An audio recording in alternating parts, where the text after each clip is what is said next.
Guerra en Ucrania, tensión en el Pacífico, crisis energética. Parece que el mundo está al borde del colapso geopolítico. Pero hay un frente de batalla que muchos están ignorando, el Vaticano. Sí, la Iglesia Católica. Esa institución milenaria que está en medio de una guerra silenciosa pero letal. Y en el centro de todo está el supuesto Papa Francisco, un hombre que, mientras lucha contra una grave enfermedad, se convierte en el epicentro de una tormenta perfecta. Una tormenta política, mediática y espiritual. ¿Qué está pasando realmente en el Vaticano? ¿Por qué hay tantas teorías sobre la muerte del Papa? ¿Y qué tiene que ver esto con una guerra interna y el futuro de la Iglesia? Hoy nos adentramos en el enigma de Bergoglio. Quiero que al final de este análisis tengas alguna respuesta a muchas interrogantes que nos hacemos en estos días. Hola, yo soy Javier Suárez y sin más, comencemos. Empecemos por lo obvio. El Papa está enfermo, muy enfermo. Según los boletines oficiales, Francisco sufre de una neumonía bilateral, insuficiencia renal y anemia. Pero ¿es eso todo? ¿Por qué en las últimas semanas hemos visto 4 falsos anuncios de su muerte? Fotos manipuladas con mascarilla de oxígeno y hasta memes que lo comparan con un gato. ¿Estará vivo o muerto? Se preguntan. Y queridos amigos, tengo que decir que no me sorprende para nada cómo periódicos respetados se prestan a este juego. Pero aquí viene la pregunta del millón. ¿Por qué tanta confusión? ¿Es solo el caos natural de las redes sociales o hay algo más?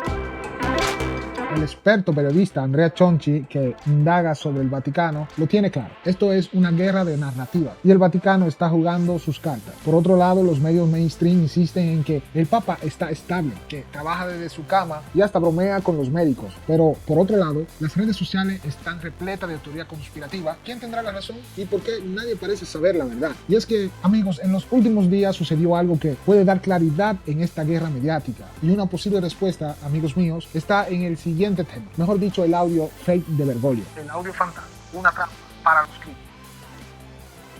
El Papa, con voz convaleciente, agradece por las oraciones a través de un audio difundido en la Plaza de San Pedro al inicio del rezo del Santo Rosario por su salud, anoche, donde estaban presentes fieles y colaboradores de la Curia Romana.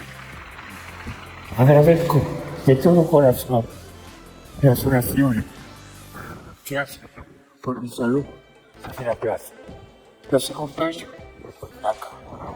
Que Dios los bendiga. Y que la Virgen cuide. Gracias. La semana pasada un audio sacudió el mundo católico, en el que se escuchaba a Francisco con voz débil y entrecortada agradeciendo a los fieles en la Plaza de San Pedro. Pero ¿saben qué? Era falso. 2 software anti-deepfake, Hilla y Deepfake Mainter, lo identificaron por el 99.9% como un audio manipulado. Ahora, examinemos los resultados que proporciona este detector de sonido falso. Vamos a inspeccionar sus conclusiones. Aquí, la autenticidad se estima en un 1%. ¿Qué implica eso? ¿Este audio es falso en un 99%? Este archivo de audio es completamente falso, creado de manera artificial. Por lo tanto, solicito una verificación exhaustiva. Pido a mi técnico que realice un análisis comparativo utilizando otro programa, un análisis detallado con otro software, y también podemos revisar los resultados en este mismo programa. La probabilidad de que este audio sea falsificado es de un 98.6%. Por otra parte, una tercera investigación donde se le daba al software 4 audios, 2 originales y 2 falsos, en los cuales estaba el que acaban de escuchar, aceptó en todas las ocasiones y una vez más se proponía como falso el audio donde Bergoglio agradece con voz maltratada y asfixiada a los feligreses en la plaza. Dicho esto, enviemos el archivo de muestra descargado a la versión gratuita de la detección de resupleo y veamos qué sucede. Voy a seleccionar archivo y selecciono el audio absolutamente auténtico de Francesco, lo abro, ingreso el correo electrónico y empiezo a analizar. Solo toma unos segundos. El programa analiza el audio con una precisión del 90%. Aquí el resultado es que cuando el audio es real, el audio es real. En la nota se menciona que aunque el proyecto no esté falsificado, siempre puede ser un imitador, un poco como lo que dicen que los servicios secretos solían hacer, utilizando imitadores famosos para hacerse pasar por políticos famosos por teléfono. La pregunta aquí no es si la persona que habla es realmente esa persona, sino si el programa encontró alguna manipulación al grabar el corte anormal. En resumen, el programa investiga la estructura, las características físicas, la tecnología de audio. Por lo tanto, nuestra primera muestra es auténtica y no parece haber sido manipulada. Pasemos a la segunda muestra. Este es también el documento del Papa Benedicto y este documento solo puede ser auténtico. Vamos a poner el correo electrónico y empezar el análisis aquí. Eso toma unos segundos. También depende de la longitud de la muestra, pero el máximo es 1 minuto. Eso también es cierto, ¿verdad? Así que nada ha cambiado aquí.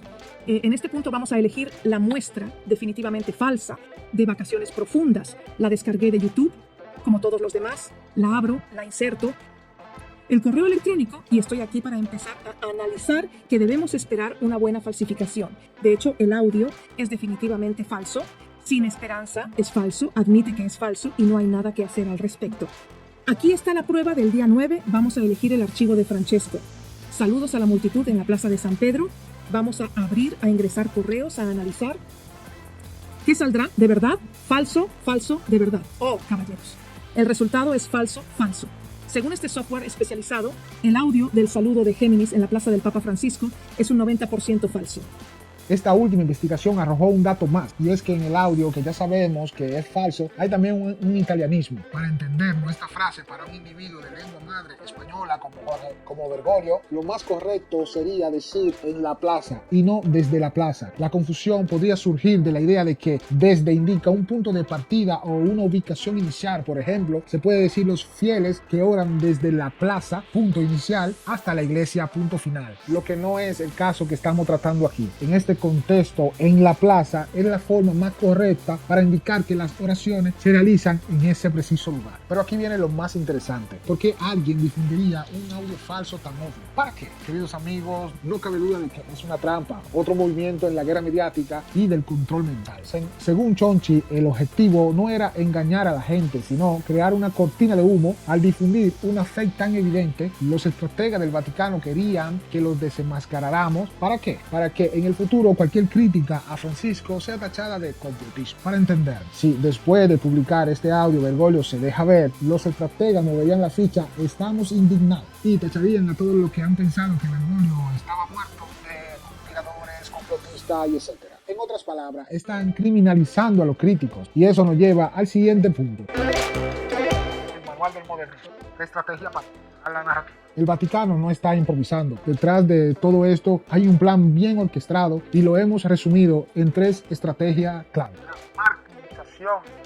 Por ejemplo, ¿para qué recortar 500 euros a los cardenales? Una gota en el océano de 30 millones de déficit anual del Vaticano. Pero, ¿sabes qué? No se trata de dinero, sino de imagen. Francisco se presenta como el Papa pobre contra los príncipes corruptos. Y si los cardenales se rebelan, la respuesta ya está lista. Lo hacen por venganza, no por el bien de la iglesia. ¿Entienden? ¿Me están siguiendo? Así que está todo preparado para llevar a cabo esta iniciativa. Punto 2. Gaslighting. Vamos a desglosar este punto para que quede claro el concepto de gaslighting digital. El gaslighting digital es una estrategia de manipulación psicológica que se lleva a cabo a través de medios digitales, especialmente en redes sociales y plataformas de comunicación. El término gaslighting proviene de una película del 44, Gaslight, donde un hombre manipulaba a su esposa para que dude de su propia percepción de la realidad. En el contexto digital se refiere a la creación de una narrativa confusa y contradictoria que hace que el público pierda la capacidad de discernir qué es verdad y qué no lo es. ¿Cómo lo está aplicando el Vaticano? Uso intensivo de las redes sociales y medios. Francisco ha sido un papa muy activo en los medios. En 10 años ha dado 60 entrevistas, ha escrito memoria, ha aparecido en programas populares como Sanremo, el festival de música más importante de Italia, y ha mantenido una presencia constante en plataformas como Twitter, ahora X y Instagram. Esto le ha permitido controlar la narrativa sobre su papado y proyectar una imagen accesible y moderna. Pero no se trata solo de comunicación, sino de control de la narrativa. Cada entrevista, cada aparición está cuidadosamente planificada para reforzar su mensaje y su imagen. Con la hospitalización de Francisco, el Vaticano ha llevado esta estrategia a un nivel superior. En lugar de simplemente dar información clara y transparente sobre su estado de salud, ha permitido o incluso fomentado la circulación de noticias contradictorias. Por ejemplo, por un lado, los boletines oficiales dicen que el Papa está estable y trabajando. Por otro, circulan audios falsos, memes y teorías conspirativas sobre su muerte. Esto crea un ambiente de caos informativo donde el público no sabe qué creer. Fake desenmascara otras fake. Aquí es donde entra la parte más astuta de la estrategia. El Vaticano o los actores cercanos a Bergoglio difunden información falsa y obvia, como el audio que analizamos de Francisco cuando estaba agradeciendo a la plaza. Luego esa información es rápidamente desmentida por expertos o por el propio Vaticano, podría ser. ¿Y por qué hacen esto? Esto lo hacen para crear la sensación de que todo es cuestionable. Si incluso un audio falso tan evidente circula, ¿cómo podemos confiar en cualquier otra información para desacreditar a los críticos? Cuando alguien cuestiona algo sobre sobre Francisco, se le puede tachar de complotista o de difundir fake news. Esto porque ya se ha establecido que hay mucha desinformación circulando.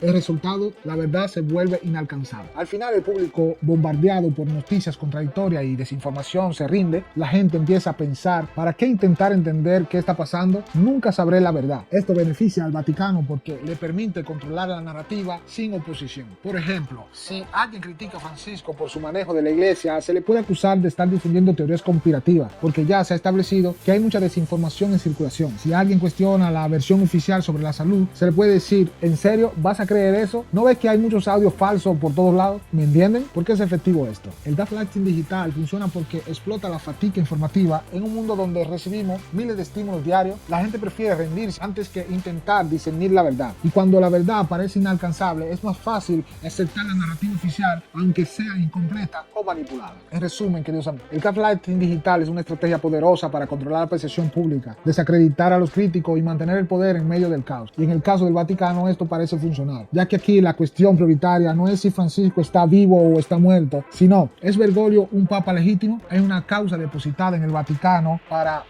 verificar estas dudas sobre la legitimidad de Bergoglio, pero nadie habla de eso, o unos pocos como nosotros. Punto 3. La caja china de la sucesión. Este punto es clave para entender la dinámica de poder dentro del Vaticano y cómo se está preparando el terreno para el post-Francisco. El término la caja china de la sucesión es una metáfora que sugiere que el proceso de sucesión papal es como una caja dentro de otra caja, un mecanismo complejo lleno de capas y a menudo difícil de descifrar. Aquí te explico cada parte. Francisco es un papa de 88 años en el 2025, con problemas de salud recurrentes. Es inevitable que el Vaticano esté preparando para lo que viene después. Pero no se trata solo de elegir un nuevo papa, un nuevo sucesor, sino de definir el futuro de la iglesia. Recientemente se ha estrenado una película llamada Conclave que dramatiza el proceso de elección del nuevo papa. Esto no es casualidad. El Vaticano sabe que el público está fascinado por los misterios del conclave. Y esta película sirve para mantener el tema en la mente de la gente, pero también es una forma de controlar la narrativa, mostrar el proceso como algo sagrado, intocable y libre de manipulaciones, aunque la realidad pueda ser diferente. El miedo a un retorno del tradicionalismo. Francisco es un papa reformista asociado al modernismo dentro de la iglesia. Ha promovido cambios en temas como la liturgia, la moral sexual y la relación con otras religiones, pero no todos están contentos con estas reformas. Los tradicionalistas, este grupo liderado por figuras como el obispo Viganó, quieren un retorno a la práctica y a la doctrina más conservadora de la iglesia. Creen que Francisco ha ido muy lejos en su reforma y está diluyendo la esencia del catolicismo. El miedo del Vaticano. Si los tradicionalistas ganan fuerza, podría revertir muchas de las reformas de Francisco, con el riesgo de escisión, es decir, una división en la iglesia. ¿Cómo lo hacen? Cada vez que alguien critica a Francisco, se le acusa de estar promoviendo la división en la iglesia. Esto es especialmente efectivo porque el derecho canónico considera la escisión como un delito grave. Si un cardenal tradicionalista cuestiona la reforma litúrgica de Francisco, se le puede acusar de estar sembrando división y por lo tanto de estar en contra de la unidad de la iglesia. Esto no solo silencia a los críticos, sino que también lo desacredita ante los fieles. El uso del derecho canónico como arma,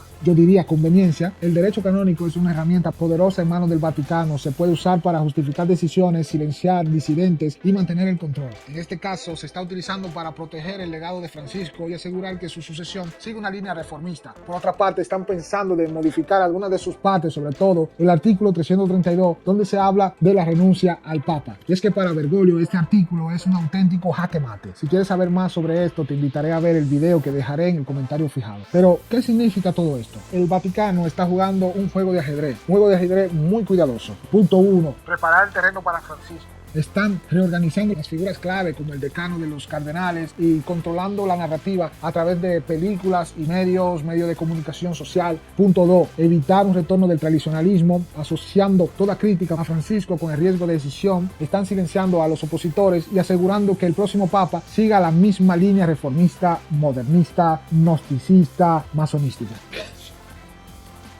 Punto 3. Mantener el control usando el derecho canónico. Como ya le dije, se aseguran que nadie pueda desafiar la autoridad del Vaticano sin ser tachado de rebelde o divisivo o una persona que quiere dividir la iglesia. Este tema no es solo una cuestión interna de la iglesia y no es solo una cuestión reservada a lo católico. El Vaticano es un actor geopolítico importante con influencia en millones de personas en todo el mundo. Quien controla el papado controla una parte significativa de la narrativa moral y espiritual del planeta. Además, este proceso de sucesión podría definir el futuro del catolicismo. ¿Seguirá siendo una iglesia abierta y reformista o o volverá a un modelo más tradicional y conservador? Como le decía, amigos, la pregunta importante es, ¿qué pasa si Francisco no es un papa legítimo? ¿Qué te importa si Bergoglio está vivo o muerto? Lo urgente es cuestionar la legitimidad de su pontificado. Y como he visto en muchos de nuestros videos, las irregularidades del conclave del 2013 son abrumadoras. Si la elección de Francisco fue legítima, esto podría tener repercusiones en la credibilidad de la iglesia. Una iglesia dividida y cuestionada pierde autoridad moral y espiritual. También en el futuro del catolicismo. Las decisiones que se tomen en los próximos años podrían definir si la iglesia se inclina hacia el modernismo o hacia el tradicionalismo. La geopolítica global. El Vaticano tiene relaciones con gobiernos y organizaciones internacionales. Un cambio de liderazgo podría alterar esta dinámica. Pero ¿dónde está la trampa? Si nos enfocamos en los memes, en las teorías de la muerte de Bergoglio, perdemos de vista lo importante, o sea, un posible conclave reparador y un conclave donde los tradicionalistas tengan una chance de desafiar a los modernistas. Y esto nos lleva a la conclusión de este video, el juego de las 3 cartas. Carta 1. Desactivar toda crítica tachándola de fake news. Carta 2. Reparar el legado de Francisco como mártir progresista. Carta 3. Silenciar las dudas doctrinales acusando de odio a los críticos. La pregunta es, ¿qué harán los fieles? ¿Caerán en la trampa del GOPSI o exigirán transparencia? Porque como decía Orwell, en una era de mentira universal, decir la verdad es un acto revolucionario. ¿Y tú? ¿De qué lado estás? Déjanos tu opinión en la caja de comentarios y no olvides suscribirte. Hasta la próxima.